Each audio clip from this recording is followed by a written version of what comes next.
Hey there, it's Steve from Serious Keto, and this is the Not So Serious Keto video podcast, Tuesday edition, because Perfect Keto kicked off their Black Friday sale on Monday, and I had to get in on that with the video.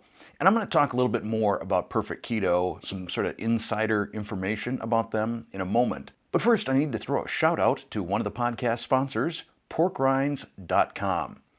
Now, probably a week and a half ago, it was right when Colton was getting ready to go home, a package showed up. Pork rinds, pork rinds, pork rinds, pork rinds. I promised Colton that I wouldn't open the box until the next time he was over so we could see it together and taste it together, and that was on Thursday of last week. Okay, we got some new special flavors. What does that say? Apple cinnamon. Apple cinnamon? That's interesting. We also got cranberry jalapeno. Yes, cranberry jalapeno. Wow.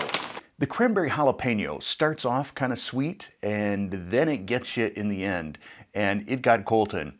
Hopefully these aren't too spicy for you, or you're supposed to wait for me. Oh, they're too good. They're too good? Mm-hmm. They're so yummy. It's an interesting flavor combination. He was pretty delighted when he first tasted it, but then his lower lip started coming out and quivering, and you could tell his mouth was burning. It's a little bit sweet, and right at the end, a little bit spicy. Mm. Are you feeling it's a little spicy right now in your mouth? Yep. You're looking a little bit red. Yeah? You had enough? Okay. So you probably want to avoid those if you're sensitive to spicy things or 4 years old. Okay, here we go. Apple cinnamon. Good. Those are really yummy. Mm. You know what this reminds me of? Mm. They've got these, I think they're called cinnamon crispas at Taco Bell. And that used to be your Aunt Courtney's favorite thing from Taco Bell. That's kind of what this reminds me of. You got that cinnamon in there, you got that little bit of apple. These are tasty. Bet you these would be good with some cream cheese. Yeah. I'm really liking all these small batch flavors. What about you? Me too. So you can get all of these as well as the other original small batch flavors. Where? At porkrinds.com. Porkrinds.com. I'll include a link to porkrinds.com down in the video description below. I tell you, I just have loved pretty much every product from them. And the texture on those pork rinds, they're just so light, fluffy, crunchy, good stuff. I'm glad they're a sponsor of this show. Now, I said I'd talk more about Perfect Keto. I also want to talk about this week in general. Since this is the week that everybody does their Black Friday sales, I kind of got to be doing videos for those sort of things. So if you start thinking that I've become a sellout, nah, not really. Just maybe a little bit of a sellout for this week, because I got to keep everybody happy in terms of my affiliate marketing partners. But next week we will be back to our regular schedule. Now, in terms of Perfect Keto, I had mentioned a few podcasts ago that they were planning to move off the Shopify platform, which is an online store platform. A lot of different websites use it. And that they were going to go to Amazon. And I tried to be as diplomatic about that as possible in the way that I described it. But deep down in my belly, I was uncomfortable with this move to Amazon. One of the big reasons, I think, is because I only purchase from Perfect Keto when they have their big sales, 3 times a year, whenever I can get 40% off. And I don't see the Amazon platform being able to allow for that kind of a discount. I mean, Amazon already takes like 40% off the top, so I can't see then an additional 40% discount from Perfect Keto for me to buy their product, which meant I would probably be done with Perfect Keto. Well, I am pleased to announce that one of the original owners of Perfect Keto is repurchasing the company and plans to keep it on Shopify. So, a little sigh of relief right there. However, they are planning on reducing their overall product offerings. And I don't have a lot of insider info on that. I suspect, and this is just a complete hypothesis, that they might move away from some of the food products and get a little bit more supplement focused. But here's one of the ways that you can tell if a product is going to be gotten rid of. If you get in on the Perfect Keto sale, and I talked about this in the video yesterday and the video that I'm going to do tomorrow, once you get over $115 in your cart, you'll get a free item. That item will be one of their end-of-life products. So If that particular product is one of your favorites, I would then go back and add some more of that to your cart. I'm not sure if they're going to be doing different free items each day. One thing a person could do is just get out on any given day and put $115 worth of stuff in their cart just to see what the freebie is going to be, so that you can see if it's end of life. So actually, let me do this. Let me ask a favor of you. If you go out on any given day this week up through Cyber Monday and you get a free gift from Perfect Keto, you see it in your cart, come back and comment on one of those 2 Perfect Keto videos on what it is. That way people know what it is on that day and know if they should go out and stock up if it's a product that they want. So that's my insider info on Perfect Keto. Tomorrow there will be another video. We'll be reviewing, Colton and I again, the collagen products. Not the red collagens, because we didn't like those very much, but just their main flavors. We're going to be trying them all out, and you'll get a non-keto 4-year-old's perspective on which he thinks are the best. Continuing with a little bit of insider info, here's a little insider info on YouTube. You may start to see some changes in ads, both on my channel and on other channels. YouTube has revised their ad policy in the name of making it easier for content creators. I'm not sure what I think of it. Basically, the way it used to work is, as a content creator, we had a lot of control over when ads were placed. Do we do pre-roll, so before the video starts, post-roll, mid-roll? Are they skippable ads? Are they non-skippable ads? Are they banner ads? All of these things. Now, the only thing that we can choose is, do you want ads, yes or no? And then if you're doing mid-rolls, we do have some control over it. And I always take control over it, because if I let YouTube auto-place ads, there'll be one like every 3.5 or 4 minutes. So I don't want to do that. To me, a video needs to be, in my opinion, 12 minutes or longer before I'm going to put any sort of a mid-roll in there.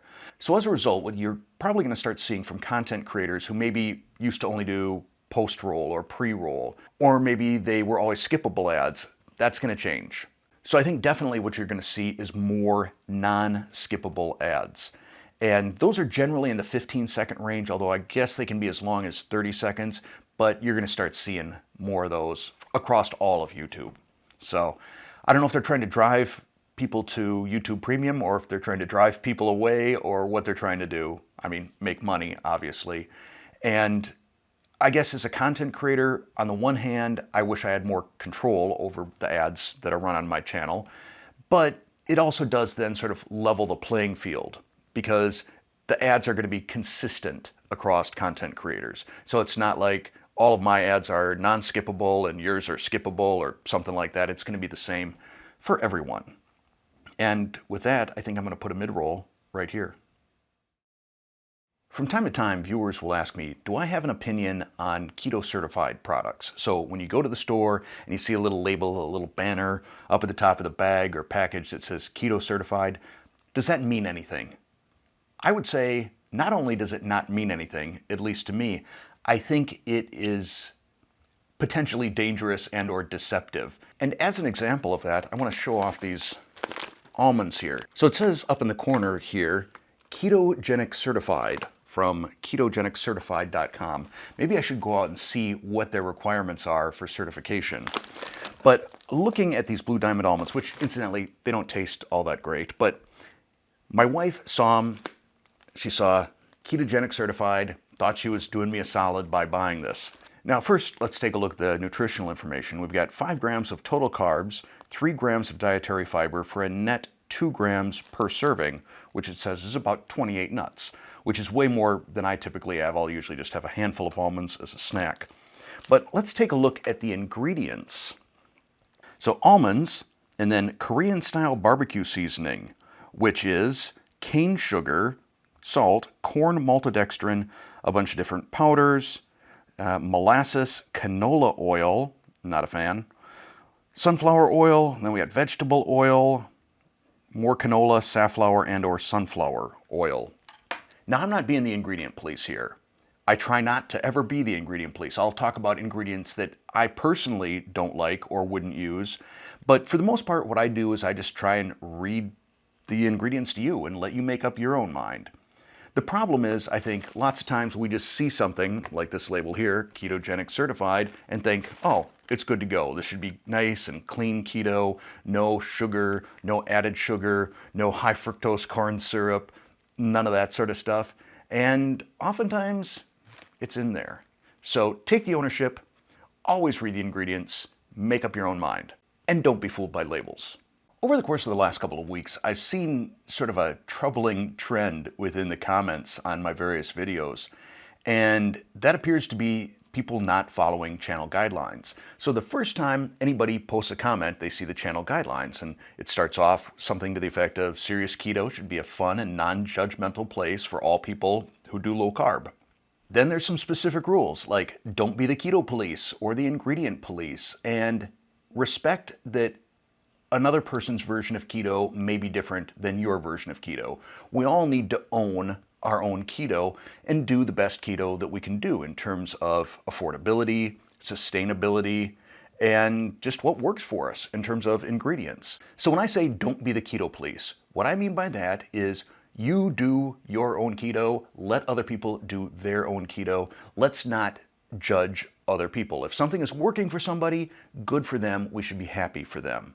And when I say don't be the ingredient police, that doesn't mean you can't talk about your own personal experience. If a particular ingredient gives you an upset stomach or gives you headaches, or maybe you don't use xylitol because it's poisonous to dogs, those things are all okay to say. So in my opinion, the ingredient police are the people that make these claims that they feel just apply to everybody. Or they'll take some little snippet of what they heard from another content creator who covered some little cherry-picked snippet out of some study, and then they just run with it and they start, getting all zealous out in the comments section. But when you come and you just make a universal claim about an ingredient, like you say, almonds are deadly, or something like that, almonds are poison, almonds have cyanide, don't be that person. Like I said, if you choose not to have an ingredient, perfectly fine, but don't be insulting and disrespectful to other people, which leads me to the final thing, which is don't be insulting and disrespectful to other people. There's been a lot of name-calling and kind of judgmental behavior in the comments in the last couple of weeks. And I don't know why there's been this uptick, but I was talking to another content creator, and he's actually considering turning off comments on his videos. He's just like, I'm sick of it. I'm just sick of this sort of behavior. So this is just a friendly reminder. I want to keep this as a community. I want to keep dialogue open. And it's not that hard to just be respectful. Is it? I don't think so. And that kind of leads me into one final thing here, and this is more addressed to the people that are new to the channel. Every week, I pretty much have the same pattern. I have a podcast, I have a review video, and I have a recipe video, unless I can't get a recipe video to work, and then I do a giveaway. That's my backup position on it all. And what happens on any sort of review video, I'll get the comments from people that say, you should never buy anything in a package, make your own food. And then on the recipe videos, I will get the comments where people say, too much work, just buy it from the store. And this goes back to the previous topic about being respectful of different people's different ways to do keto. Some people have the time and the aptitude to cook or to bake or to prep all of their own food. Some people don't. They have a busier lifestyle. They're traveling frequently. And for them, store products are the difference between keto and not being able to stay on keto. Furthermore, keto prices, I'm not telling you anything you don't know here, are high. Food in general seems to be fairly high priced lately, but keto products specifically are not cheap. So I want to make sure that if you're going to buy a keto product, that you're going in armed with knowledge, you've heard a review from me, from another channel, and can make an educated financial decision on that keto product. So looking at my list of topics, any of the other topics that I had, I feel are going to be more like 10-minute topics and are just going to stretch out this podcast a little bit too long. So bear with me this week where we're kind of mostly product focused and Black Friday focused. Till we get to next week, we'll be back on our regular schedule. Podcast will be pretty much all health related or keto related. And I think that's about it. So I hope all of you have a wonderful Thanksgiving. If you're going to do it as a keto Thanksgiving, I'll make sure to include my Thanksgiving playlist right up there for you. And if you wind up doing something really special or not traditional, I'd love to hear about it. Let me know down in the comments below. See you later. Thanks for watching.